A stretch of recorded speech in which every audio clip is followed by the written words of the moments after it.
talk about psychedelic harm reduction. But first, Erica, do you want to introduce yourself? Sure. Hi, I'm Erica Siegel. I am a licensed clinical social worker based in Southern California. I've worked in psychedelic research and psychedelic harm reduction for a little over a decade.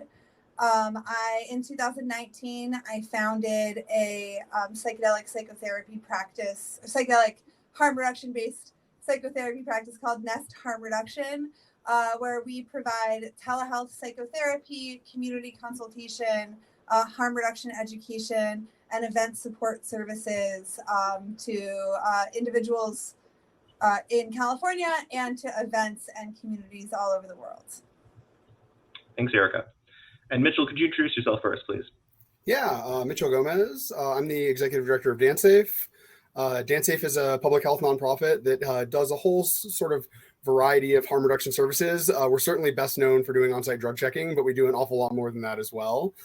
And yeah, I've been interested in psychedelic harm reduction as long as I've known about psychedelics. So since I was 13, and been sort of involved since I was in college, where, yeah, I applied to, the only school I applied to was New College of Florida because I knew that was the way to like meet the people who did the things. And so that was the reason that was the only school I applied to.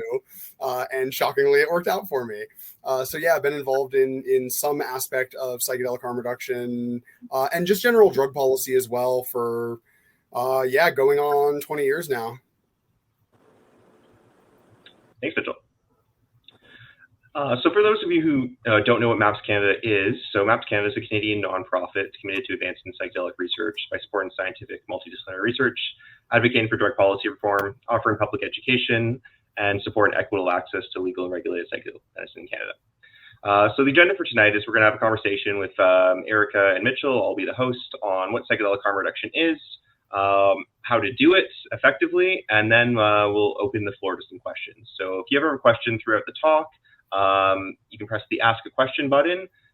You can also write questions that other people are interested in if you really want to get an answer to them. We'll try to answer as many relevant questions as we can, given the time permitting. And, if we didn't answer a question here, we didn't have time, feel free to contact us. MAPS Canada is running a social media harm reduction campaign this summer to try and, do some more education on psychedelic harm reduction. DanceSafe also does a lot of great work on a whole range of drug harm reduction beyond psychedelics. So it's great to follow them as well for a lot of evidence-based information. But let's start off. So what is psychedelic harm reduction exactly? Mitchell, can you give us a little summary? Yeah. I think my sort of view of harm reduction tends to be a little broader by design, because I really do think that like drawing lines in between certain classes of drugs is not always a helpful distinction. But my sort of definition of harm reduction in general is a movement that just recognizes the rights of drug users to be safe and healthy. And so I think that is sort of the framework that I tend to come at harm reduction from, particularly because DanceSafe spends so much of its time dealing with harms that are created by government policy, that I do think that treating it as a civil rights fight, as a, fight for people's right to be able to alter their consciousness safely, is just how I have to come at it, because 90% of what I do is stuff that the government is directly creating. And so, yeah, I would say psychedelic harm reduction is that idea taken down to psychedelics, right? That people have a right to use these things, and that they should be able to do that as safely as can be done possible. There are intrinsic risks to substance use, but the reality is most of those can be mitigated. And so just teaching people how to mitigate those risks and how to be as safe as possible, and encouraging them to get involved politically to end the drug war so that I can stop doing drug checking all the time and go do other things with my time. Definitely, that's the goal. Hopefully we eventually make ourselves largely obsolete. Erica, do you agree with Mitchell's views, or do you think? Oh yeah, Mitchell and I go way back. I very much agree with Mitchell's views. As a social worker, the harm reduction movement was really kind of birthed out of the AIDS crisis, and what we really found was being able to properly educate, properly train, properly resource people who may not have resources to be able to do things in a safer manner. And so whether that is, you know, cleaning needles for IV drug users, or what DanceSafe does, like pass out, you know, condoms and earplugs and safe use straws and drug checking kits, to also helping individuals who might be struggling with substance use disorders to get the resources that they need, along with giving them the self-determination to make healthy choices for themselves. And so, you know, I work a lot in harm reduction psychotherapy models that are non-abstinence-based recovery models to help people improve their relationship with the substances that they choose to use. And so really psychedelic harm reduction is what Mitchell said, is like a larger scope of harm reduction, along with public policy and treating vulnerable populations through education and self-determination to allow them to live a healthier, more productive, higher quality of life, however they choose to define it. Thanks, Erica. Sounds like great work. So, you know, psychedelics are, you know, commonly viewed as a class of drugs, but it's, you know, as Mitchell alluded to, like it's hard to define, you know, what exactly is a psychedelic, what isn't, or, you know, neatly put drugs into different categories. But, you know, generally speaking, how would you describe psychedelics as a class of drugs? And do psychedelics have some unique risks that other classes of drugs don't have? I think you're on mute, Mitchell. You're muted, Mitchell. Oh, no, I'm not. You're good now. I'm not. Can you guys hear me? You can hear me now. Okay, I was not muted. I don't know what was going on there. My internet's been a little, I live up in the mountains. My internet's been a little iffy all day, so hopefully that we don't lose this. Yeah, I mean, I think that there's certainly a class of like core psychedelics, right? So things like LSD, psilocybin, mescaline, that are like everyone can agree, like these are psychedelics. I think things get a little squirrely towards the periphery. You know, whether or not MDMA counts as a psychedelic is something I've had, you know, lots of debates with over the years.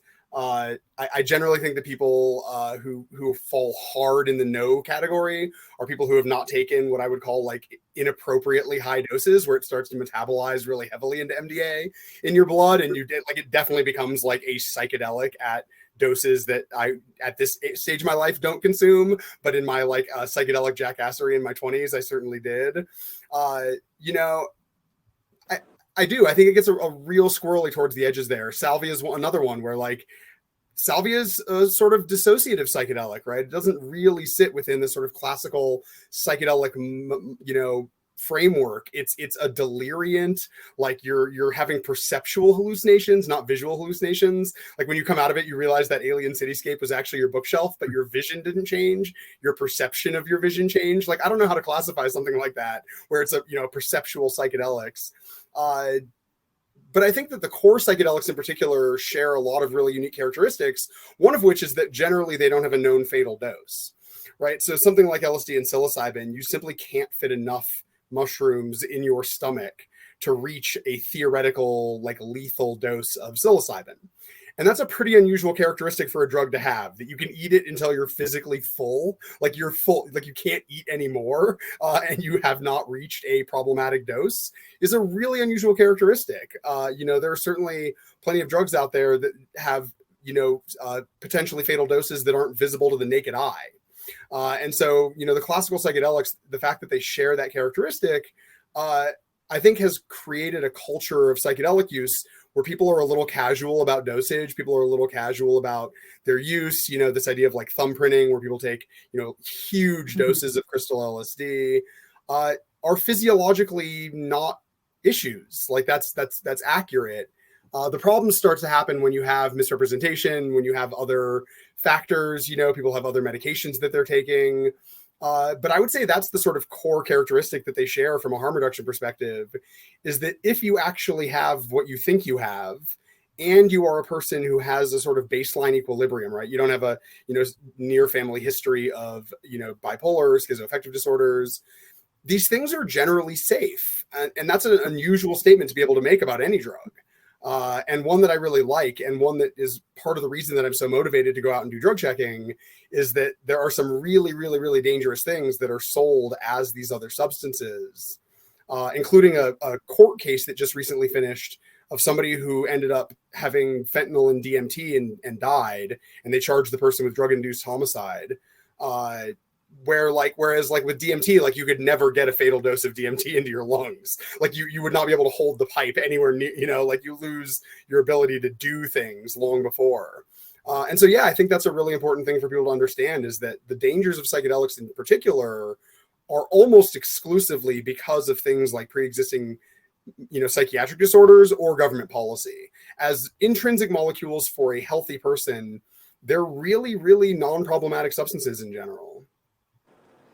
I mean, on the flip side is you and I both have had friends who have died of an accident or had a issue around psychedelic use or induced psychosis or things like that. And I just don't think that there's enough research out there done on like the negative side effects. I think we're kind of in this like rose-colored glasses, like psychedelics are going to change the world and heal the world. And actually, there's a lot of people out there that have experienced psychedelic harm, and they're almost afraid to come forward due to the current social climate around psychedelics and feeling like they're going to like ruin the movement or damage the movement. And there's actually a lot of people, I've been working with the Perception Restoration Foundation and the William Nash Foundation. And William Nash was somebody who passed away a couple of years ago in Berkeley from a psychedelic related incident, and is run by his mother, and is really kind of out there to kind of wave the flag of being like, we're saying, oh yeah, it's relatively safe for everybody. And we actually don't know that. Like, we don't have the like hardcore research that really says like, actually it's like, relatively safe for what's the percentage? What's the percentage of people that are having negative side effects and not reporting them? What's the percentage of people that are going out there and saying, well, I did that once and that wasn't for me, and then never did it again, but it's not being recorded? And so as much as, we're in this psychedelic renaissance and psychedelic like revolution, they're not a magic pill. They're not going to fix the world's problems. Like, they might be a catalyst to help people fix the world's problems. But there is definitely some harm that I feel like needs to be talked about more in the psychedelic circles. Thanks for that sobering thought, Erica. Do we know who is more at higher risk of using psychedelics? Like, are there any particular conditions or, risk factors that we do know about and that people should like seriously, reconsider using psychedelics? I think, that there is, if you have a history of manic episodes, if you have a family history of manic episodes, if you have a family history of schizophrenia or schizoaffective disorder, I definitely think that those are higher risk. There's some medication interactions that I would avoid if you're on a medication. If you have something like high blood pressure, or if you're on certain like cardiovascular meds, I would definitely talk to a medical professional, talk to your doctor, do your own research like on Arrowhead, and like ask lots of questions. Contact Ben Malcolm at Spirit Pharmacist, who does a lot of work in looking into contraindications. And so I would be wary of that. And this kind of is a great segue to talk about like set and setting and like what's the right mindset for you to even take a psychedelic in, because sometimes there are times in your life that they can be really beneficial and also really detrimental. And so I think there are certain medical things and family history things that need to be watched out for. Yeah, Mitchell, you want to add anything? Yeah, I mean, I'd also just say that like being aware of behavioral risks, right? Like, because that's, I think, just from purely anecdotal experience, that's I think a higher percentage of the pie of people who have problems is people who do things that result in their harms, not people who have like sort of intrinsic harms. And the idea of like having a sober sitter has sort of fallen out of vogue for whatever reason within festival culture. Like within festival scenes, like you often see people where there's no adult within the group, right? Like everybody's partying. Like there's no, they're sort of relying on the societal or the cultural infrastructure to support them, not individually being like, our group is going to have this person be sober tonight. Whereas like in the late 90s, that was a really, really common thing. If you were going to a rave with a group of 6 or 7 people, one of those people would stay sober to like keep an eye on their friend group. I think in part because there wasn't, like when I started going to raves, DanceSafe didn't exist, right? Like, and so there wasn't as much group support. And so you really did have to like watch out for your friends, including a group of friends of mine who the way they decided who was going to be sober for that night was dosing 6 of the 7 glasses of orange juice, and everybody mixes them up and drinks them, and then one person is going to be the sober person. It was a very equitable way of deciding who was not going to be partying that night, if everyone knew what was going to be in the orange juice. And just personally, I've lost far more people to behavioral issues than anything else, right? I mean, particularly with things like ketamine, which, again, like we can have the argument about whether or not ketamine is a psychedelic, but it's certainly one that if you use particularly intramuscular alone, like you can kill yourself. Like it's possible to do that without ever intending to hurt yourself. You twist in the wrong way and your breathing is obstructed and you're so dissociated that you're not aware of your body. Like that can sort of be the end of it. But I have also seen people do just tremendously stupid things on LSD, right? I mean, I've seen people try to climb lighting structures in trees they should not have been trying to climb. People try to drive sometimes because they feel like they need to get somewhere. Like that can be very dangerous. And so just being aware of all of the sort of behavioral things. I will say the only people I've seen have what I would really call LSD-induced psychosis, like they really had long-term like mental health effects, all had either parents or aunts or uncles who were at the time diagnosed schizophrenic, although I don't think that term is even used anymore, but that was the terminology at the time that I saw these things happen. And I've seen it twice, and it's really horrifying. I mean, to have somebody who, seems very stable, takes LSD, and weirdly, in neither case did it start like the night they took LSD. There was actually a period of like several days where they were okay after taking LSD, and then, in one instance, one of them decided their parents were robots and set their house on fire, right? Several days after taking LSD that we know was LSD for sure. And then we found out that she was adopted and her mother was schizophrenic. And she just didn't know. Like this was a person who was, 19 and didn't know that her birth mother was schizophrenic. And so, yeah, just sort of knowing your family history, particularly with schizophrenia and bipolar, seem to be the two big ones that people really, really, really like. I don't tell other people what drugs to do or how to do drugs, but if you have like immediate family with those psychiatric disorders, your risk profile is, I think, much higher. But again, as Erica said, we just don't know what the denominator is of people having these experiences. And so it's really hard to quantify like what people often ask me, like what percentage of cocaine has fentanyl in it. And that would require me to know how much cocaine there is in the United States. And this is the same sort of problem, right? Like, I don't know how many people do LSD, right? I don't know how many people of those who do LSD have psychiatric problems. And so figuring out what those numbers look like is going to require ending the drug war.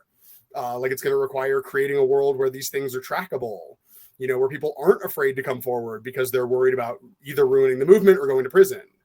And so if we have a world where people can be honest about the effects they're having from their drugs, there's almost certainly drugs that we consider far safer than they are because of that dynamic. There's also drugs that we definitely consider far more dangerous than they are because of that dynamic. As Carl Hart has like very sort of conclusively shown the world by being an open heroin user who is a tenured, neuroscientist professor at an Ivy League school. There are just sort of a lot of misconceptions in both directions because of prohibition. Definitely. Really, really sorry to hear about your friend's experiences, Mitchell. Yeah, if you're in the rave scene long enough, it tends to be, I was in Florida in particular, right? So I got to see both waves of the fentanyl crisis. I got to see the pill mills and then the sort of secondary opioid crisis. And I remember when I was in college, friends would go to doctors and say, my knee hurts, and get prescribed 90 oxycodone. And so like, obviously within the rave scene, it was like, a lot of people like a lot of different drugs. And so a lot of people would go and say, hey, my knee hurts, my back hurts. And yeah, it was a real time in my life to like watch that play out. Yeah, that must have been very challenging. bring us back, suppose like I do my screening, I don't have any severe psychological problems, and my family does. I'm not taking any medications. I decide I want to like try MDMA. So I buy what I think is MDMA. Where would I start if I wanted to like do it as safely as possible?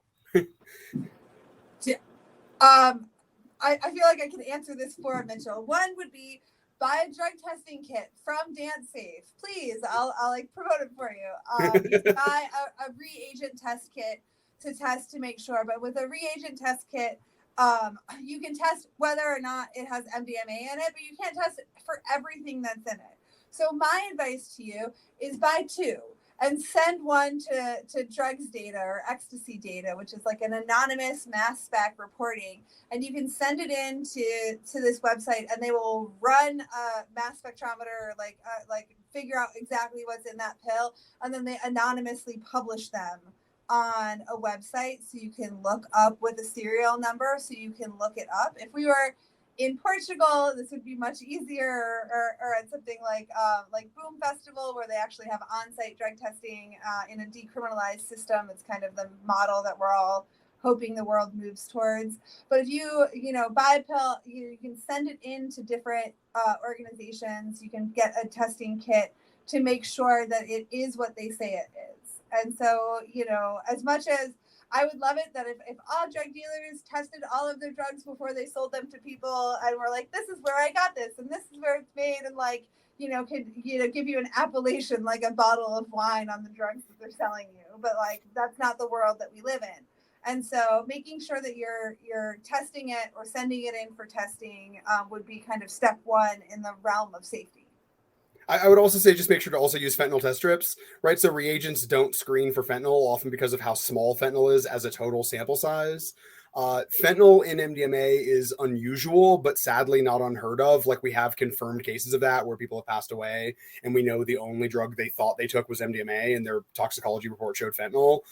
So we do know that that's happened. Also, occasionally now on-site at events, DanceSafe does have not mass spec, but IR spec. We have a Bruker Alpha FTIR machine that we drag out to fields every once in a while. And so occasionally you can get that level of laboratory analysis by swinging by the DanceSafe booth. So it's always worth coming by to ask. So I just want to say those two things. Thank you. So I tested my drugs. What I bought was actually MDMA. Now what? Like, what should I consider before I, consume it? I mean, I would say, like, what's your intention? Like, why do you want to consume it? Is it for fun and recreation? Is it for trauma processing? Is it for healing? Like, get clear on why you want to take that drug. Yeah.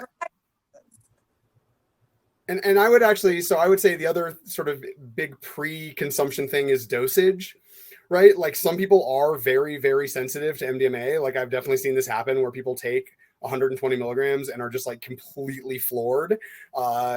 Particularly their first, 4 or 5 times. Those first 4 or 5 times you ever take MDMA, like, it really does affect you more than it does sort of later on, which is another thing to know, that you have like a sort of limited window of times you get to take it where it's really going to do that thing. I mean, it continues to be a really, I think it was Rick actually who once quipped that there's a reason they didn't call it mild amusement, right? Like, there's a reason they called it ecstasy. It still keeps doing the thing.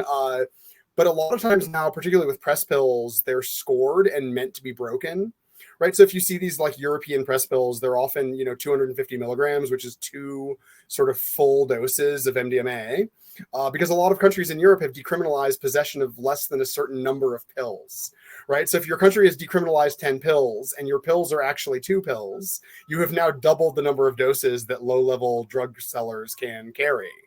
And so they're often meant to be broken in half.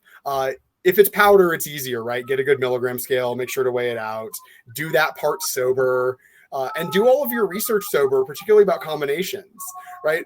MDMA is a disinhibiting drug.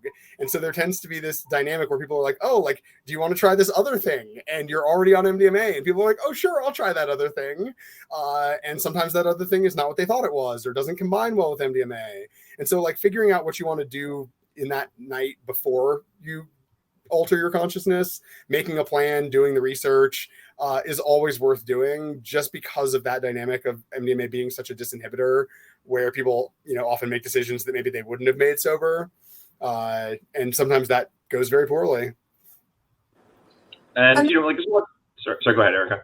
Oh, I was gonna say, and to build on Mitchell's thing is, like, once you're altered or once your friends are altered, like, they can't actually give consent. And so making sure that you, like, discuss your consent boundaries with the people that you're engaging in drug use with. Is it like, are we going to like, if you're with a partner or something like that, are we going to have sex? Is that on the table tonight, or is that off the table tonight? And, like, how do we feel about that? And how do we feel about that if we get altered? And really being able to have these, kind of nuts and bolts conversation about where boundaries are prior to getting altered. Because when you are altered and under the influence of substances, you're highly suggestible to engage in things that maybe you wouldn't otherwise engage in, or maybe engage in contact with people that, like, you wouldn't otherwise have engaged in contact with. And so making sure that you, kind of check in with yourself, check in with the group of people that you're with, and who you're planning on taking substances with, to make sure that all of those things are kind of clearly laid out before you go out for the night. Definitely. It's important to set those expectations, so, people, what they're signing up for, and, don't violate anyone's trust. With MDMA in particular, also, like, knowing your environmental situation, like, MDMA does impact your ability to thermoregulate. It doesn't come up much in therapy settings because you're sitting on a couch in a cool room. But we do have, again, it's hard to know because of the way that drug deaths are sort of tracked in this country. But certainly people have died because they took MDMA in an environment that was very hot. They didn't have adequate water. They didn't have electrolytes. Like, those things have killed people. We just don't know how many, particularly in the US, because the United States classes MDMA deaths with all other stimulant deaths, and the data is not any more granular than that. And so there's no way to actually find out how many people, even coroners have said, like, how many people have died from MDMA? And often coroners don't really know what they're talking about, right? If MDMA is in the person's system, they'll often say, oh, they died from the MDMA. But we don't even know that number because it's put into a column in the data with all methamphetamine and cocaine deaths. And so we just, like, don't even have really a ballpark idea of how many of these incidents there have been in our country's history. Like, we don't have any idea. It's a really frustrating dynamic to, like, not know the data, because they're just like, oh, MDMA, like, that's basically meth and cocaine, and they just, like, put it in one column in the spreadsheet, and that's as data as the granular exists. And so that's what we have. It's really unfortunate. In terms of dosage, like, I like to define psychedelics generally, like, broadly. Like, how do I know what an appropriate dosage is? Like, what's a good source to get that information? Arrowwood. www.arrowwood.org. It's like the Wikipedia of all psychoactive substances. And you can click on a substance and it'll tell you, like, threshold, light, medium, heavy, what the dosage is, what the route of administration is. And Mitchell and I have both known Earth and Fire, who run that website for well over a decade. Yeah, I mean, they're New College alums. So yeah, I met them when I was, it wasn't right. Just Rick at New College, right? Like, there's other people in that school. Right. And so really, when I was in my early college, I think Mitchell and I are around the same age.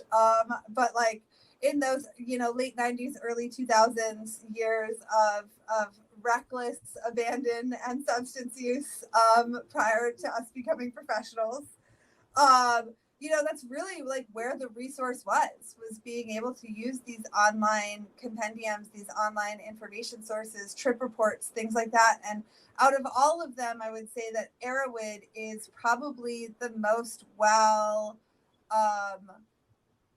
curated, checked, accurate as it possibly can be. The people who run that website do a really, really great job of trying to put out as much accurate information as they possibly can. And they also have a very handy tool where you can combine substances, right? So you can see all of the trip reports that are, MDMA and alcohol, not one I'm recommending, right? But, like, if you want to see, like, problematic or potentially problematic counterindications, looking at those combined trip reports and literally just like scanning the column they're in, because they sort of go into like different columns, including train wrecks. And so like sometimes you'll get to a combination where there's just like orders of magnitude more train wreck stories than other stories. And so like you immediately know like this is this is not something I should, if you go and look at ketamine and alcohol, right, you'll see that the train wreck and like physiological problematic columns are just like very long. Like those are like most of the stories are people being like, I combined ketamine and alcohol and woke up in the ER, right? Like that's like the majority of the stories there. And so you can get a sort of bird's eye view of like, oh, look, like LSD and MDMA, there's hundreds of glowing experiences, right? And this like very small number of train wrecks. And then you go to other substances and it's like mostly train wrecks. And so you can get a really quick view of like, this might be a terrible idea. And so, yeah, it's a very handy tool to have.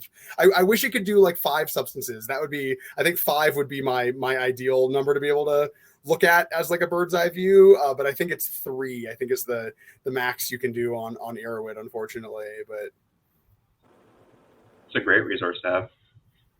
So take another step down this hypothetical jury. I got my, tested MDMA, I set my intention, just want to have fun. Got my dosage information from Arrowhead. What's a good place to do psychedelics generally? Like what type of environments are good? Which type of environments are bad? You want to go, Erica? I'm a big fan of experimenting with new things in a small social setting where you are like comfortable. So generally at home or a friend's home with a small group. That has not always been my attitude. I certainly did, the first time I ever did 2CB, I literally snorted some off of a knife in a porta potty at a cow field in Central Florida. Like that's a real story about me. We did not have a scale. I have no idea what the dosage was. It was certainly inappropriately high. I was like blinded by fractals at one point. That can be a really fun experience to try a new drug in a new exciting environment, right? Someplace like Burning Man or a festival can be really enjoyable. If you happen to have problems, you don't want to have those problems at that setting generally. And so having problems in a moderate problems, right? But you're feeling uncomfortable. It's really easy to get comfortable on your bed with your dog. It's like much harder to get comfortable in a field where there's like security and maybe law enforcement and you're in a tent that's not comfortable and you don't have air conditioning, and like that can be a really sort of unpleasant experience sober. And so being altered does not always add to that dynamic. And so, yeah, I really am a fan of like your first time trying something to try it, in your home or a friend's home with a group of friends, people who know what's up, have your little oxygen monitor. We all have those from COVID now, right? We all have our little O2 monitors, so you can look down and see, oh, wait, I feel like I'm not breathing, but everything's actually fine, So yeah, that's where I'm at now, but I'm also 40. So I've definitely have like my substance use has mellowed in like a very serious way in the last, 10, 15 years. And I don't think there's anything intrinsically wrong with doing a new drug in a new exciting place. I just think it's worth considering doing it at home. I second Mitchell's all of Mitchell's sentiments. I have a rule, which is like, if you haven't tried it at home, maybe this festival that we're in is not the right time for you to try something new. But that's obviously like not what I practiced when I was younger either. And so, I would say at this, also just turned 40. And so like at this point, in my psychedelic experience and psychedelic career, like at home or like an Airbnb with some friends in Joshua Tree, like out in the desert. That's like a beautiful environment, but is controlled, where there's like a flushable toilet nearby and like a cozy, like like air conditioning and a bed to curl up in and like a kitchen to make snacks in. Great place. And having worked in psychedelic research and research environments since 2014, a doctor's office is also not the most ideal place to try psychedelics. And I know that that's going to be a place for many people to have their first psychedelic experiences as decrim and regulation kind of come out in nature. Let me tell you, like, especially with like psilocybin and certain other substances, it's like, you want to be outside. You want to be connected to the universe. You want to be able to watch the sunrise with a group of friends. And so really being able to kind of have, like, you know, I don't think a studio apartment like on the Upper East Side is also like a great place. If you're living in Manhattan, you know, that's a great place because you also all of a sudden kind of feel confined. And so being able to, like, again, you know, like rent an Airbnb in some place, like go up to the Hamptons, go to Cabo, like go to places where you can have inside outside space and privacy, where your neighbors aren't going to call the cops on you, where you know, you're not going to get a knock on the door from a stranger in the middle of the night telling you guys to keep it down. And so kind of curating it from that standpoint is a place that but also isn't so remote that if there was an emergency that you couldn't get access to medical care if there was an emergency. And so there's like you know, a couple of beautiful spots, especially in Southern California, that are highly recommended for those experiences. Yeah, and I think the other thing you brought up there, Erica, is really good. Like, so many people are coming into their first psychedelic experience in a doctor's office. You know, the idea that we're not curating the experience in a way that is like also enjoyable, I think is a real missed opportunity. Like, I think that treating it as a, you know, purely clinical experience, even for a really experienced person on psychedelics, is not always great, right? Like, I am on the list. I do want to go to Imperial when they do the 5-MeO-DMT brain imaging study. Like, I will absolutely get 5-MeO-DMT injected into my body in an MRI. Like, I have no problem doing that. But it's not my ideal way to do it, right? I want to do it because that drug fascinates me and I want to understand what the hell it's doing in my brain. But yeah, any of the medical people who happen to be watching, or people who are hoping to move into that field, moving the field into a sort of more holistic experience design instead of this sort of very cold clinician. You know, I see pictures of these ketamine clinics and I'm just like, it literally looks like your dentist office, and it's just like not how I like doing ketamine, right? Like, I have no desire to go do ketamine in a medical clinic. And so, yeah, I do think that's an important part of, as we reintegrate these substances into society, you know, as we leave this, you know, 120-year failed experiment in drug prohibition, not having it be, you know, this purely clinical experience, I think is going to be super important. I mean, that's why I keep this thing here, right? Like, my Mayan mushroom stone is my constant reminder that prohibition is the historical aberration, not the historical norm.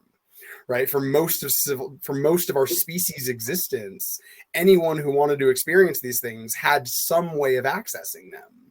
And so as we move back into that direction, I don't want people accessing them in a dentist's office. Like, I don't think that's the way. No, and as a social worker, like, and I study, you know, like community organizing and social design. It's like, these aren't supposed to be done one-on-one with like a facilitator, and like you're sitting there with like a, you know, the MDMA clinical trials is like 2 therapists and 1 person, and like just that experience is like overwhelming for somebody who's experiencing an altered state journey and having 2 sober people like in the room with you. Like, it's kind of awkward. These medicines were meant to be done in community process, in community repair, in intimate partnership relationships. They're not actually meant to be medicalized. They're meant to be an access for us to do our own healing within ourselves and within our communities, and have those be shared experiences. And so really being able to, even if the access point currently is kind of pointing towards this medical model, that means that we need to focus way more of the prep and the integration in a community model. Let's go do art together. Let's go plant a garden together as a community, as a group, and have the integration of these psychedelic experiences be in community, if not the experiences themselves? Now, I know, like, I really, think, like, the best time to try a psychedelic is, yeah, like in your room, a couple of friends, or, like renting a cottage, or, Airbnb, where, you have air conditioning, a working toilet. But, it's also, he has ambulance service, if something unfortunately happens. But a lot of people really like using psychedelics in like concerts and festivals. Is there any particular risks of using psychedelics in those spaces that people should be aware of, or any ways to reduce those risks? I mean, I think the biggest one to talk about is the odds of the thing you get at the concert not being what you thought it was, right? Like, I understand there's like legal risks to bringing substances with you to an event versus like just getting them at the event. And so I know that there's a lot of people who feel like, oh, it's just like safer to get them at the event. I don't actually think that's true. First of all, I think the odds of you getting arrested are way higher buying substances at an event than doing it like in a social group. The odds of them finding it on your drive are really low if you learn how to like, flex your rights with law enforcement, if you learn how to assert your rights, if you learn how to, package things properly, the odds of them finding it are pretty low. And yeah, we just do see that. Like we see far more misrepresentation. Like when somebody says, oh, this is supposed to be MDMA and it turns out not to be MDMA, almost universally, it's like, oh, I got it from a stranger at an event. Right. It's far less common when they're like, oh, this was like a friend, I'll take it back and I'll tell him. Like that is not unheard of, but far less common. And so that's really the big risk, right? Is not knowing what you're getting at that event. Certainly interfacing with law enforcement is a higher probability at these events. And so there's some really good, I don't know of any Canadian resources actually, but there's some really good US resources on YouTube around how to like talk to law enforcement, like how to know where the boundaries are of what they're allowed to ask and what they're allowed to do and what they're not allowed to ask and allowed to do. And knowing those things can really save you a lot of trouble.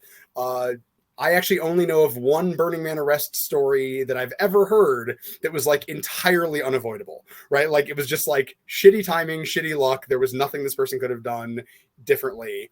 All of the rest of them, it's like there's a point in the story where you're like, well, why did you let them in your tent, right? Like, why did you let them in your RV? Like, why did you agree to let them go through your pockets? And saying no does not mean they're not going to do it. It just means that you're not going to have those charges stick, right? Like you might still go to jail that day. But your lawyer's going to love you, right? If you said, no, you're not going through my RV and then they do it anyway, your attorney's going to love you. And so really, again, we're back to like most of the harms being prohibition, but also just environmental harms. Like doing MDMA when it's really hot outside is dangerous, right? Like it is. Like there's a reason that people don't do MDMA during the day at Burning Man. Like I don't know if I know anyone who's ever done MDMA during the day at Burning Man. Like it's behaviorally, or not just behaviorally, it's physiologically dangerous to do MDMA when it's that hot. And with psychedelics, it can be, behavioral problems, right? Like people get hit by vehicles at festivals all the time. Right? Like in the campgrounds, people are coming in and out of the campgrounds and somebody is tripping and they step in front of a car. Like that happens all the time. And so just sort of being aware of your surroundings, and like, it's easy to say, be aware of your surroundings until you're on, 250 mics of acid. And now you're just like biochemically inhibited from being aware of your surroundings. And so having somebody there who's keeping an eye on you, again, difficult to do because people want to party. But it was a thing. Like it was a thing for a long time that like when you went to a big rave, one person in the group was going to be they were going to be the adult that night. And so it is a doable thing if, you can build a small community that is willing to do that. Definitely. Erica, do you have any advice how to make, using psychedelics at festivals or concerts safer? Or special I mean, I spent several years kind of working alongside medical at insomniac raves, and like that is some of most of those aren't camping. Most of those are like it's 3 a.m, get out, and like people are taking their drugs at 1 or 2 in the afternoon to make sure that it gets through, and it's Southern California summertime. It's like 102 degrees outside, and so those those dangerous environments. I've seen a lot of people overheat. A lot of people get transported to hospitals. Several people pass away from drug-related harm at these events. And so, really being aware of kind of what the environment. Oh no! Looks like we just lost Erica. Wait, she's back. I'm back. Sorry, I don't know what just happened. And so things to make it safer. I mean, use the buddy system. Like, please use the buddy system. Like, have a friend, like the friend that you can check in with. Ask the event, the festival that you're at, do you have a sanctuary space? Do you have a harm reduction space? Like, hound your festival producers before you get to the festival to be like, why don't you have harm reduction? This is a service that the community is asking for. If something goes wrong, we want to have a space that we can go to where we can feel safe. Why is this not part of your budget? Why is this not part of, and like advocate as an attendee for these services that can at times be life-saving. And so kind of like knowing where sanctuary spaces are at an event, if that's a service that's provided, checking in with your friends of saying, hey, like, if the music and the lights are getting too overwhelming, like, is there like, or if we get separated, is there a rendezvous point? Is there a place that we should meet up? Or like, are there, kind of quiet art pieces that we can hang out near if we're not ready to like lasers and Mayan warrior and like flashing strobe Ooh, something shiny. So it can be really overwhelming for a lot of people. So kind of talking through that with your group of friends or with your buddy of being like, hey, if it's too much for me, do you mind if we can go do something, if we can go to the tea house? Let's go to the tea house and get like a cup of tea. And all of the people at festival tea houses are also harm reductionists. Like, that's their harm reduction model.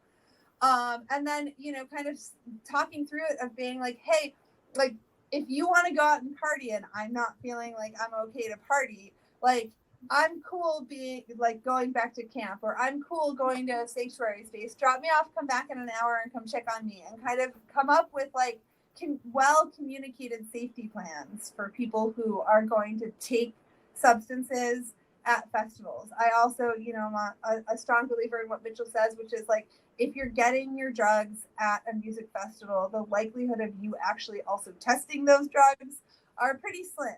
And so it's actually much safer to acquire your substances ahead of time, test them at home, make sure they are what they say they are, and then be able to take them to a festival or an event to enjoy them, instead of like, buying a gram of Coke from a stranger at the porta potties that might have fentanyl in it, or might. Yeah, and particularly with fentanyl testing, like, you really want to do it at home days before the event, like well-lit environment. It's a little trickier than a lot of reagent testing, which like I've definitely done on the bottom of like soda cans, like before I was involved with DanceSafe, like in my tent, like the powder is vibrating as you're trying to put the reagent on it. Like, that's not the ideal way to do these things, right? Like, you want to prepare beforehand. And so, yeah. And the fentanyl crisis has just made all of these dynamics so much more important. Like, it really does, like cocaine in particular. It's like, I would say common at this point for us to see fentanyl and cocaine.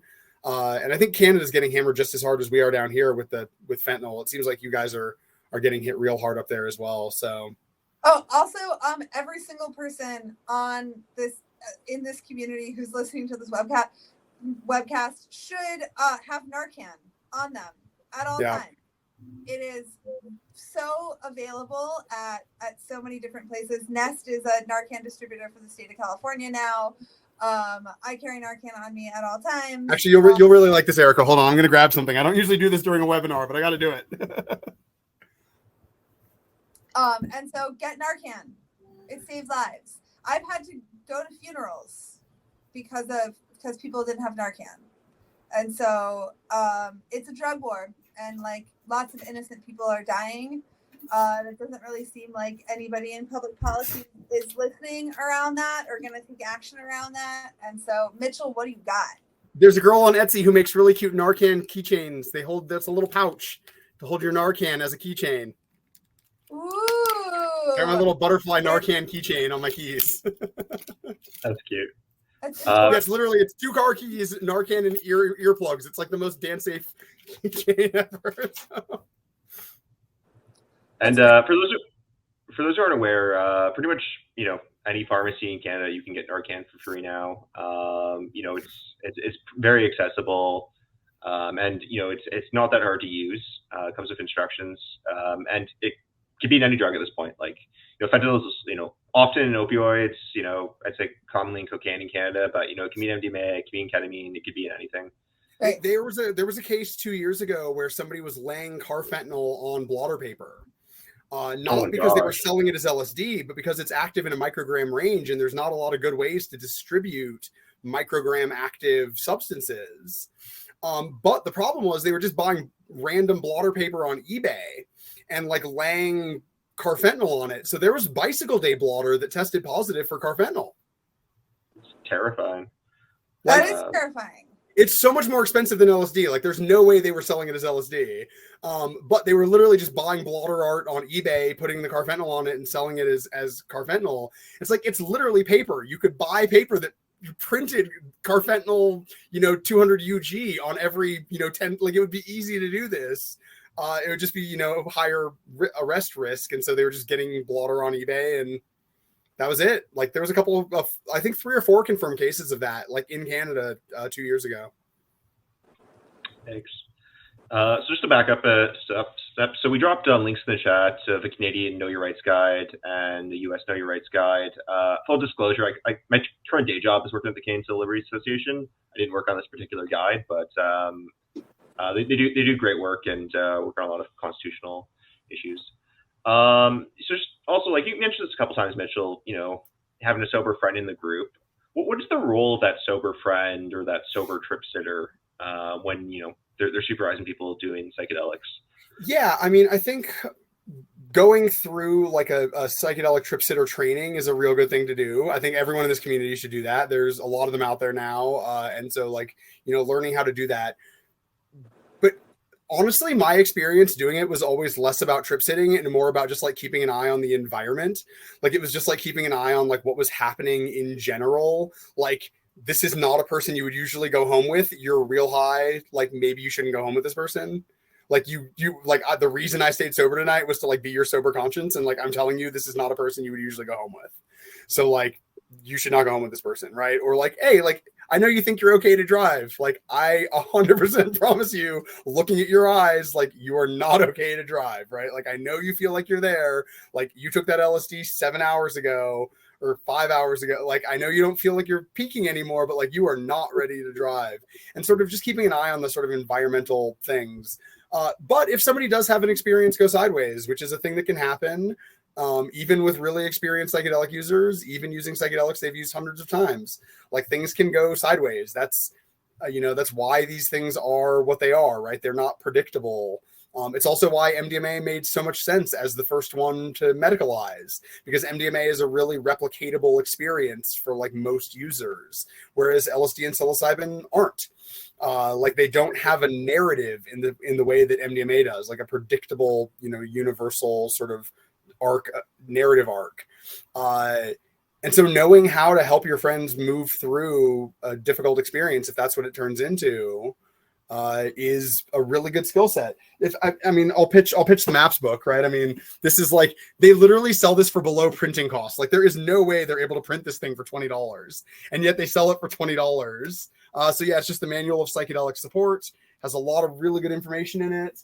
And yeah, I mean, I've never actually discussed that with anyone at MAPS, but I know it's a philosophical decision to sell that thing at $20, because that is not a $20 book. I mean, if anyone else produced that book, it would be $100. Like, as an academic book, it'd be $3. And so, yeah, it's a really amazing resource that exists out there.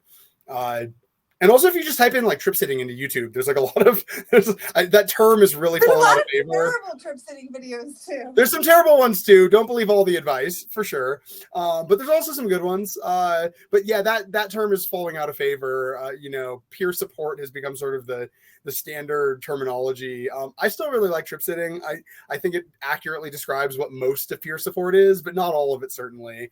And so I get why that term fell out favor. It's also harder to pitch to events, right? Like I want to do trip sitting at your event. It's harder to, there's a reason that term fell out of favor within the sort of professional, festival community for sure. Right. And I'm actually not a fan of the term peer support. And the reason I'm not a fan of the term peer support is because that means like you and I are equals. And in that space, there's an inherent power dynamic, which is like, it is like I'm here. And so at Nest, we actually use the term like compassionate care providers. Is like we're here to provide some compassionate care to you, but in that space, like I'm not your peer. You're altered, having a hard time asking for help, and I'm now in a position of power to be able to provide that help.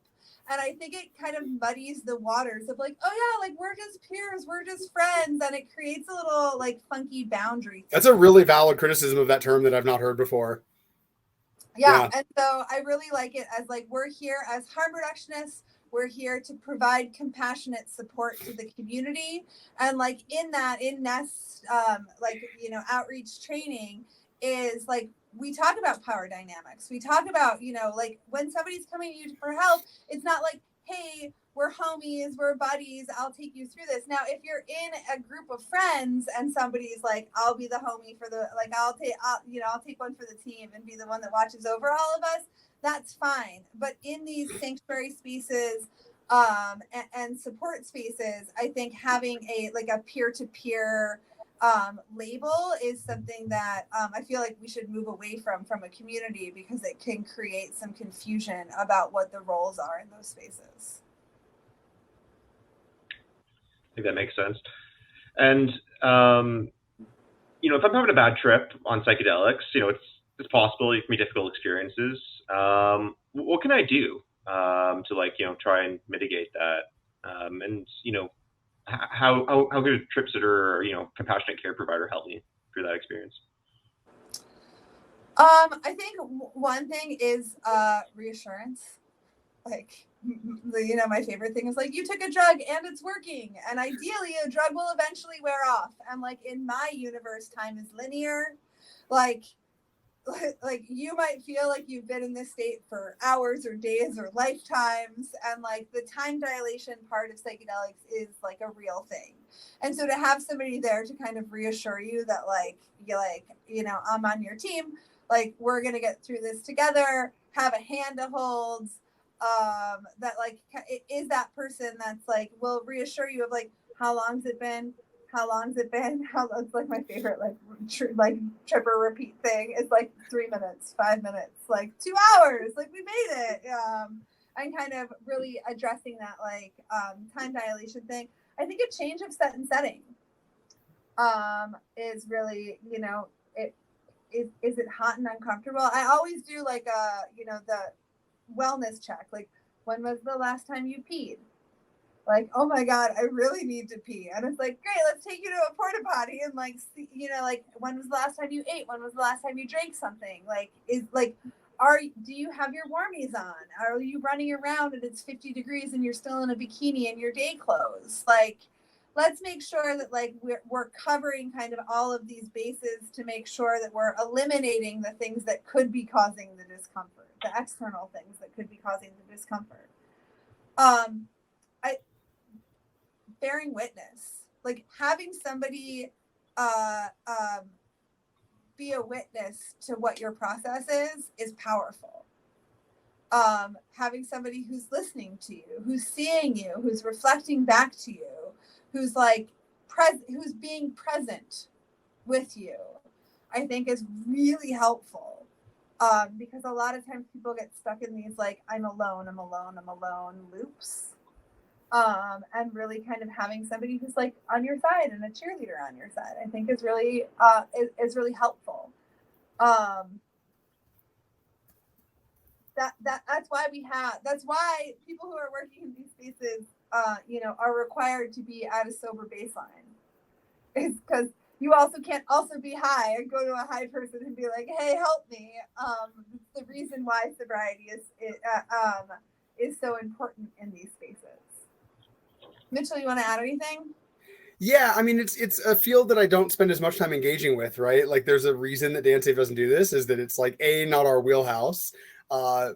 But B, we're generally trying to catch people before they get to this point. Like really our goal is to like educate people and make sure they know what they're taking, and then partner with other organizations, right, to do the sort of that side of things.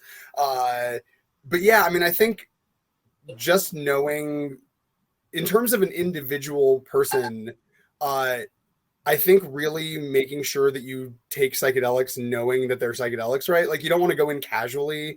I went in casually for a long time, and like all of the problems I ever personally had were because I treated it too casually, right? Like I wasn't necessarily planning on tripping. Somebody who I knew walked up to me at a burn and said, "Hey, I have this like shot glass of, psilocybin and lemon juice. Like, do you want to take a shot of it?"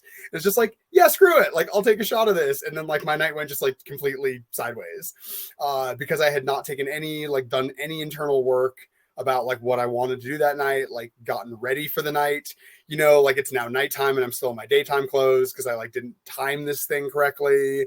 And like being too casual about it, even if you're really experienced, can really go sideways on you. And so I just recommend people not do that. Like don't be casual about these things, right? Like have a plan for what you want this to be, like your timelines, figuring out like, okay, like I'm going to dose at this time and I should be sober by sunrise. So like, if I'm still feeling crazy and the sun's not up, it's fine. Like, I know that it's fine. If it's still dark, time has not gone, like I have not metabolized, it can be really helpful to like have that sort of benchmark that you're expecting. But if you're casual about it and you don't even pay attention to when you take these things, which I've done, I literally couldn't answer when I took the substances. Like that makes it really hard to know when things are going to be back to baseline if you don't know when you even took things or what the dose was, or being casual can be dangerous. My favorite people that come into harm reduction spaces at festivals are the people that have like Sharpied what they've done on their body with the time. It's like I took 2 hits of LSD at 4 p.m. on Saturday, and it's like a whole list by the end of like Burning Man is over. It's like people just have like marks of what's been going on, and so they have like a reminder so they don't have to like hold onto their phone or anything like that. And if something goes wrong, there's a record of like what happens, and I've seen that a whole bunch. But even like using like Google Keep or like or your notes in your phone of just being able to track what you're doing, so there's a record so you can go back and check it. Definitely. I know even like I'm just doing like cannabis edibles or something, like start my timer as soon as I take the first one, and it's like, oh my gosh, feels like forever. Oh, it's actually only been 2 hours. So it's good to have. You also that, don't want to like double up on those, right? Like you really want to make sure you really want that external perspective. But psychedelics can bring up like a lot of intrusive thoughts or traumatic memories, or they can really change your perspective of like how you see your life going or your relationships. And those trouble or difficult thoughts can last after the psychedelics wear off. What can you do about that? Like, how do you go to therapy?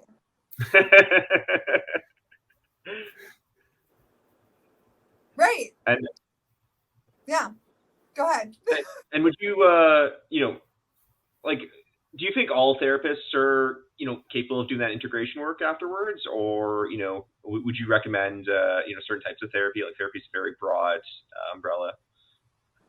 I mean, I would find a therapist who either works in harm reduction or works or is at least familiar with psychedelics and altered states of consciousness, or essentialism, spiritually based psychotherapy, like anything, like really Jungian, like dream interpretation, things like that.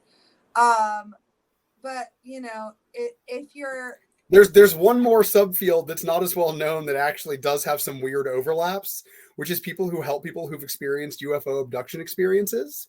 So I met one of these people at Burning Man once. They're a UFO abductee therapist, and they were moving into psychedelic psychotherapy. And they said that the overlap was that it doesn't matter if the therapist believes the event was like capital R real or not, the trauma is real. right? And so being able to like treat the trauma, whether or not, like, it literally doesn't matter, right? Like, okay, you were traumatized by this giant insect that was taking you apart. Like, it doesn't matter if that happened when you were high on DMT, right? Like, it literally doesn't matter that it was entirely internal. Like, it was a trauma. Like, it was a thing that was traumatic and that you have to like process. And so, yeah, that was, I just want to throw that out there, that like there is, if you Google UFO abduction therapists, there's a lot of them out there.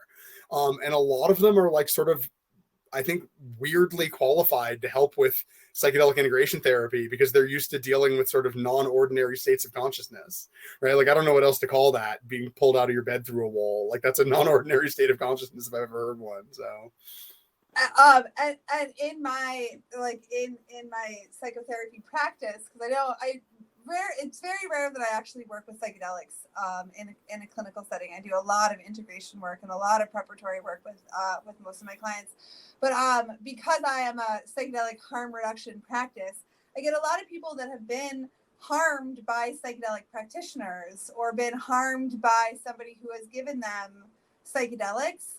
And that overlap of like spiritual rejection, spiritual harm, like is exactly half of my practice is like people who have been raised in evangelical Christianity and have been deconstructionists. And so I work with a lot of people who have had this like loss of faith or spiritual rejection or cult trauma. Like basically, they were raised in a cult or they were raised in a specific, evangelical belief system and have then since left. And that spiritual process and spiritual trauma mimics a lot of psychedelic harm. And so it's very interesting to kind of have this overlap of in my clinical practice of people who are not psychedelically minded, but also have this piece of like spiritual rejection or excommunication that also kind of mimics what we're seeing in the psychedelic harm reduction community of people who have been harmed by facilitators, practitioners. And so looking for people, and I think your therapist should align with you. Like, I think you should be able to choose the person that you resonate with. That's like, you're the person who I want to work with. And it doesn't matter if that person is a licensed psychotherapist or a clinical social worker or like an executive coach. There are some great coaches out there that do great work. And if that's what's available to you in your community and that's what's resonating with you, like, go with that. Establish a healthy therapeutic relationship with a professional, and start working on those things. Start working on, why are your beliefs not aligned with your actions, and get to that point. But I like the UFO people too. Didn't realize that was an industry, but I can definitely see the parallels. Apparently in anonymous surveys, it's like 2 or 3% of people say they've experienced this. Like that's hundreds of thousands or millions of people in the US who have experienced that phenomenon, like whatever that phenomenon is, whether it's an external thing or an internal thing. It's not a small number of people who've experienced that like traumatic event when you do anonymous surveys. Mm-hmm. I tend to sort of lean into I think it's an endogenous release of DMT. Like they read so DMT-esque, like these experiences. I think some people's brains just like release large amounts of DMT when they're going into a dream state.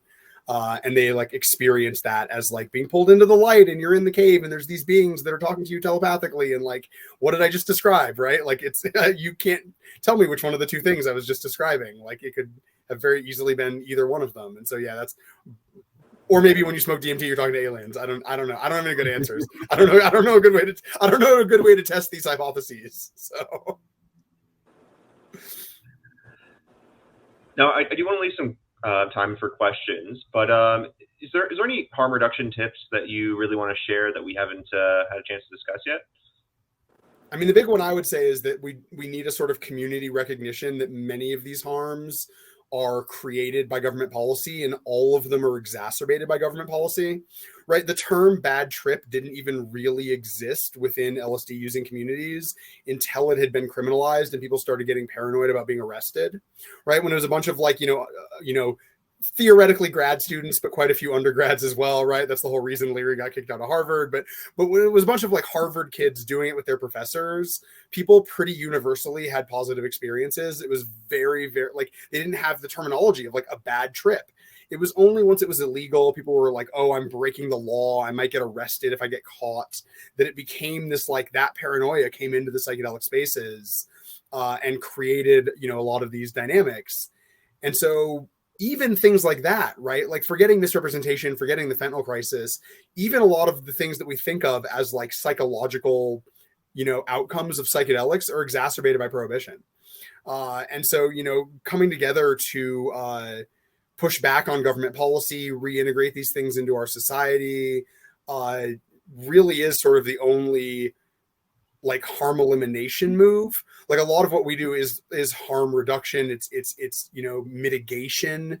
Drug checking works great for the individuals who are testing their drugs, but it misses a lot of people, including people who are, physiologically dependent on their substances and don't want to give up that 5 milligrams, right? Like that 5 milligrams represents like a real amount of drugs that they really hustled for. Whereas if we just like legalize all drugs, we can literally just provide an info card at point of sale, and like, that your LSD is 105 micrograms of LSD. Like we could build that world very, very quickly. We have all of the infrastructure to do that. And so that would be the only piece of advice I would give, is that we really do need that community awareness. We need that to be the ultimate end goal. It's one of the reasons that I respect Rick so much, because, trying to legalize MDMA as a pharmaceutical product while also publicly speaking out against the harms of prohibition has been a really politically risky thing that he's been willing to do for 2 decades or 3 decades. And so there's a lot of people out there who don't want drug legalization, right? They want drug medicalization, because then they can patent, they can profit, they can control. And I just think that's the wrong move. I don't think that, legalizing these things through a purely medical model can be the end goal. I think that being the end goal is going to cause a lot of harm. And so figuring out how as a community we can come together and make sure we don't go in that direction, where only people with, medical insurance, access to medical care, resources have access to these things, and everybody else is left out in the cold, I think is going to be sort of the next big challenge as soon as we get through phase 3. Like we can focus on phase 3 first. Like let's get through that. Let's get MDMA legal. Let's get it through FDA approval. And then we can start the big political fight about how do we legalize MDMA. I mean, I second everything Mitchell says. And I would definitely, I find it absolutely tragic that there are people, the majority of them being Black and brown and low income people, that are sitting in prison for, and that there are now corporations that are making millions, if not billions of dollars, whether that be in cannabis or in, psychedelic startups. And I really think like all of those people should also be advocating to change our legal system, change the way that we treat drug-related harms. I don't think non-violent drug users should receive treatment and not be thrown into prison. I think that the structure of it, I can speak here in the United States, but I'm not familiar with Canada policy. I'm pretty sure it's pretty similar. And so, you guys don't have the prison industrial complex the way that we do in the US. But really advocating for a change in a societal change, because it's not going to be, it would be a shame if it was just the medical model, because the medical model is not the most ideal way. It's actually just the most profitable way. And so let's look at it and figure out, how can we be advocates to heal our communities in all of its different facets. I also think that people need way more integration. I think a lot of people are using psychedelics and they're like, this is the ticket. Look, we have a brand new gold golden ticket. Like, this is the magic pill. And I actually said it to somebody at an event who was a psychedelic investor, and I was like, listen, like, there's no such thing as a magic pill. And then I rephrased it, which is, there is a magic pill. And the magic pill is community and connection and doing the work and like going out into your communities. I love doing community service work. I think more people who are out there going through their own psychedelic healings, whether that's in ketamine or MDMA or in community circles, should also be feeding the homeless and going out and helping community mental health or funding more resources, because like, we all have to go together. There's no separation here. We're not going to leave, like, we can't leave parts of humanity behind. Like, then we start losing. And so here's, like, we're watching it happen, especially in late stage capitalism, with the wealthy getting wealthier and kind of looking at other ways of kind of healing and things like this. And it's like, well, if you're doing that, like, you also need to figure out ways to pick up the bottom 10% and carry them with us. And so really looking at ways that we can heal our community our community challenges in an effective way. And I think doing community service and community integration is the way to kind of lead that forward. Definitely, yeah. It's just so sad. Like, like there are inherent risks to psychedelics, but as you both mentioned, like it's really prohibition, the government, that makes them so much riskier, creates risks that aren't inherent. And that's why MAPS Canada thinks it's important for advocating for decriminalization of all drugs, including psychedelics. Also I think we use a lot of our donations to help fund clinical trials, especially for MDMA. And what we saw here in Canada for cannabis is like, medicinal access really helped change public opinion. It's not just some, useless plant. Like, it has beneficial uses. And, yeah, I mean, I think one of the sort of big things that's going to come out of MDMA legalization is once MDMA is medically legalized and we have, 100,000 people who've gone through it with 0 deaths, we're going to be able to really go back to every person who they've ever claimed died from MDMA use. And really start framing those deaths as prohibition deaths, right? Like, clearly it is not the MDMA killing people. If 100,000 people can take it medically with 0 deaths, then we need to talk about what's actually killing people at music festivals. We need to talk about misrepresentation and, the fact that some promoters charge $12 for bottles of water. And like, we're really going to have an opportunity to push back against the narrative that these are MDMA overdoses, which is how they're often described in the media. Even when a person only took 100 milligrams of MDMA and it was 107 degrees in the venue, like, they'll call that an MDMA overdose. Like, that's just factually not what an overdose is. And so, yeah, being able to push back against that narrative with the medicalization model, although the fact that there is legal medical methamphetamine in the US, and we have not been able to do that with that one, is a little concerning, but it's so infrequently used. Whereas every US soldier in the next 5 years is going to have a good friend who's taken MDMA, right? Every single person in the US military is going to have a good friend who's taken MDMA. And so, like, that's really going to be a different conversation when literally everyone in the entire Department of Defense has somebody they served with who says to them, my life was saved by MDMA. Like, boy, that's going to be a tough narrative to cancel. Like, that's going to be a hard one to push back on, in a way that, like, the handful of people who have a Desoxyn script, like, it doesn't change the public narrative around methamphetamine.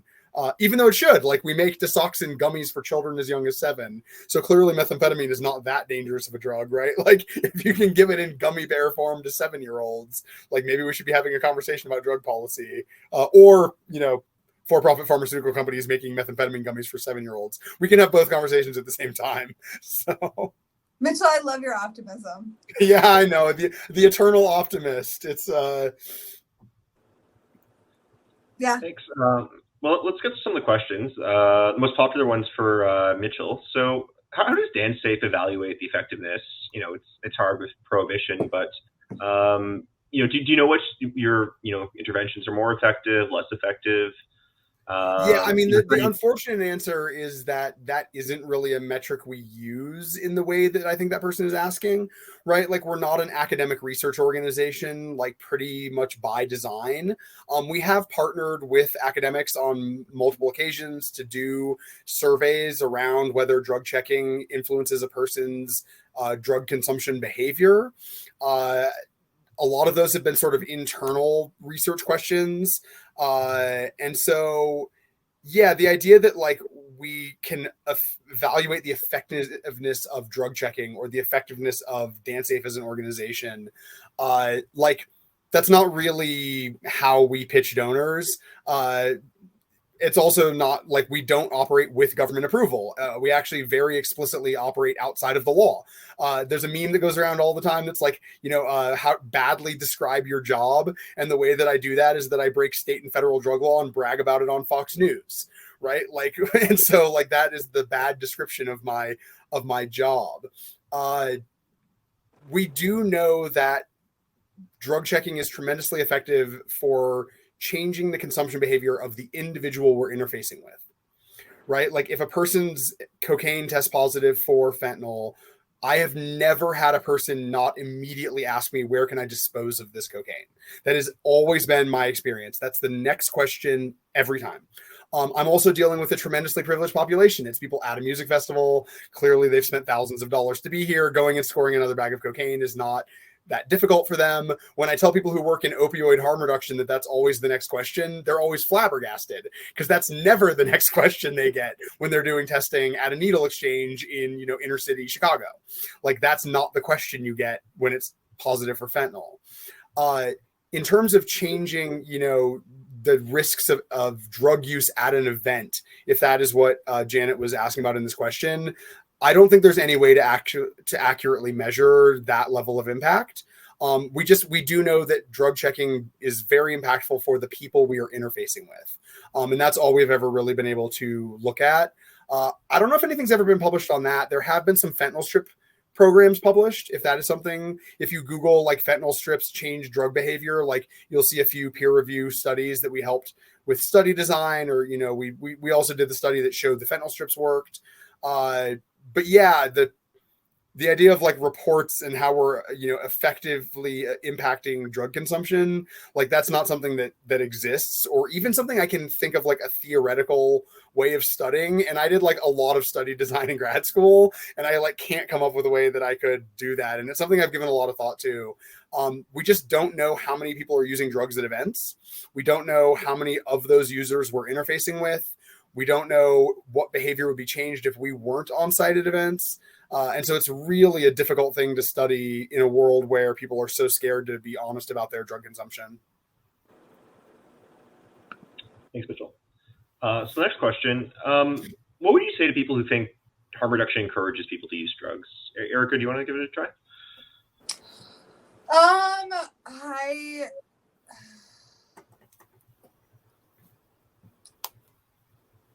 Sure. I would probably, I think those people are crazy. I don't think that harm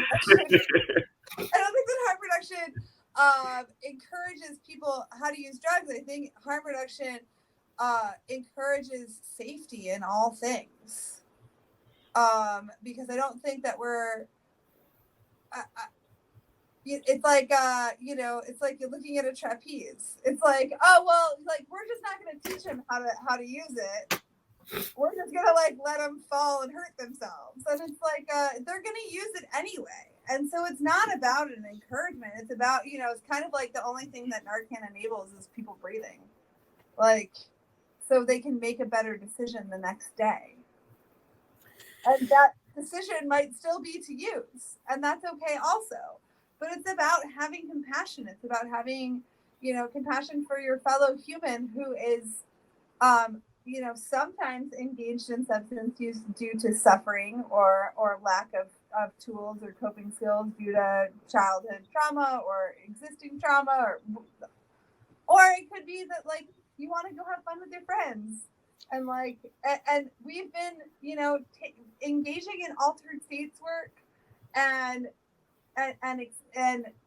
experiencing ecstatic joy practices for all of human history. And again, like what Mitchell said is like, you know, there's 120 years of prohibition is the exception, not the rule. And so what we're really doing is figuring out how to like human better, and how to keep people safe while they're going through their process, while they're going through their healing process, while they're engaging in use. And so what, you know, it's kind of like saying that like abstinence only education prevents pregnancy. Like it like they're still gonna have sex. Like, why don't we make sure that we like figure out a way to like educate? And I mean, you know, the United States is like way behind on sex education also, right? It's like, how dare you learn how your body works and how pleasure works and how, and the things that you like and the things that you don't like, you know? We're still in this weird, patriarchal Christian, like, you know, shame-based, like, how dare you? And it's like, we should be able to learn about how our bodies work and how our brains work and what chemicals help our brains function in the way that we want them to function, whether that is engaging in trauma processing or ecstatic joy. And I have a really quick two-part answer to that. So the first is that if anyone's familiar with Dr. Siegel, he was a professor for a long time who I think pretty conclusively proved that humans have an innate desire to alter our consciousness. Like, I think his evidence is pretty overwhelming that that's an innate drive within humans. So in that sense, you know, it is perfectly analogous to the idea that like, oh, if we don't give kids condoms, they won't have sex. Like, with or without harm reduction, nobody has to teach little kids to spin in circles to get dizzy, right? Like, it's an intrinsic desire within humans to alter our consciousness. But the other answer is that even if it does, I don't care. I don't actually care how many people use drugs. I care how many people are harmed from their drug use. And so that's, to me, not a valid metric of concern. You know, the idea that we should be worried about total number of drug users. I get this all the time when I say that I want to legalize cocaine.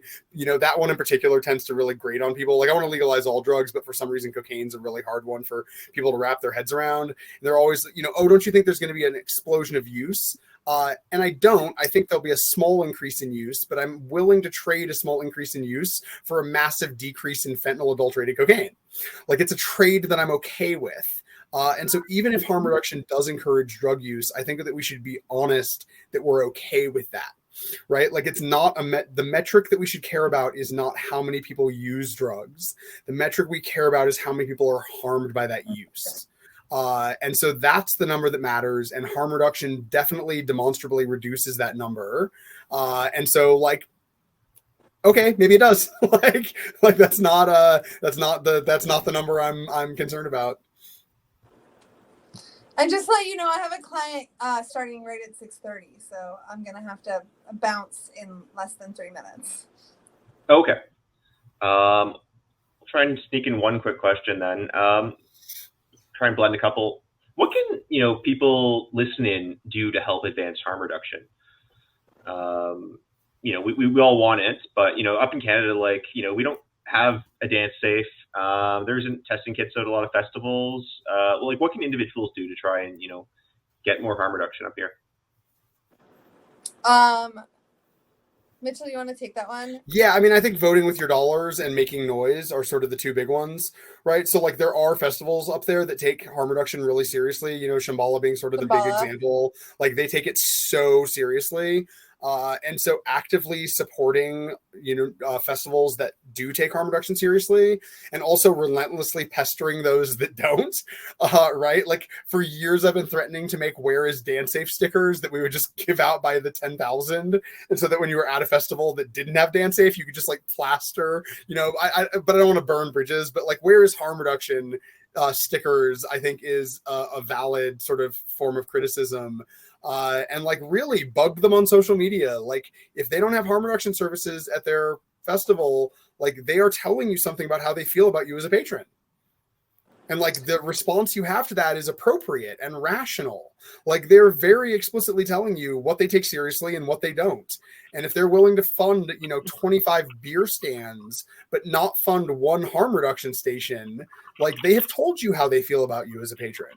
So, like, believe them when they tell you how they feel about you as a patron. And again, like Nest was kind of founded because it was like this also shouldn't be a volunteer thing. People shouldn't be like volunteering their time and energy when they're actually providing a service. And it's like, okay, well, are the guys who do the lighting rigging, are they volunteers? Like, are like the people who are building the fence lines or painting the art, like painting the murals and painting the art, are those people here because you just didn't budget for them and therefore they should do it for free for the good of the community, which is what I hear a lot, which is like, well, we don't have it in the budget. And I'm like, okay, you don't have it in the budget, but like, huh? Like, how many lighting rigs and stages and blah, blah, blah. And all of those people are getting paid production day rates. All of those people are ideally getting paid a living wage. And if your event production isn't paying their employees or staffing a living wage, then they need to charge more for tickets. Like I always say that, and this is my kind of model, which is harm reduction should be in between $1 to $3 per event attendee. Tack it on as we offer a $1 per ticket. And so if it's a 30,000 person festival, then their harm reduction budget should be $30,000. Like it's $1. Every single person at that festival would be like, I'd be down with paying $1 extra to have harm reduction. And like when it turns out like, oh, well, we didn't budget for it. It's like, cool. Like, do you want to ask your attendees if they want to contribute? Because you could raise a ton of money that way. And so, I don't work in a nonprofit model. Mitchell does, but like, that's the minimum. And so really being able to advocate for that, to be like, why doesn't it exist? Especially in a post-COVID, post-Astro world, post-like fentanyl crisis like world. It's like, these are actually like life-saving, lawsuit-stopping services. I know you have to go, Erica, but thank you so much for bringing your time and expertise. Thank you as well, Mitchell. Hit me up. You can email me or go to nestharmreduction.com. And now I'm going to pop off and go see my client. Figure out how to. Yeah, I'm going to head off as well, but I dropped the Cats of Harm Reduction Facebook page in the chat there so that we can get your cat added to the Cats of Harm Reduction Facebook page. Very, very important page that we should all be aware of and all be following is Narcat Ninja instead of Narcan Ninja. So I'm sure thanks so much for having us on, and thanks for moderating, and thanks for all the guests for being there. And I will. Anyone who needs to reach me, I'm very easy to reach. Thanks, everyone. Thanks, Mitchell. Just a reminder, MAPS Canada is a nonprofit charity. We rely on your donations for our support to continue our work funding clinical trials and advancing drug policy application. Your donation to MAPS Canada makes a huge difference. Alternatively, you can support us through our store. We have links to DanceSafe drug testing kits there where you can support DanceSafe and then us, as well as a bunch of cool swag on there if you want. No swag of my cats yet, but maybe in the future. Thank you, everyone. Have a great night. And yeah, feel free to contact us or any of the speakers if you want to follow up or have any questions.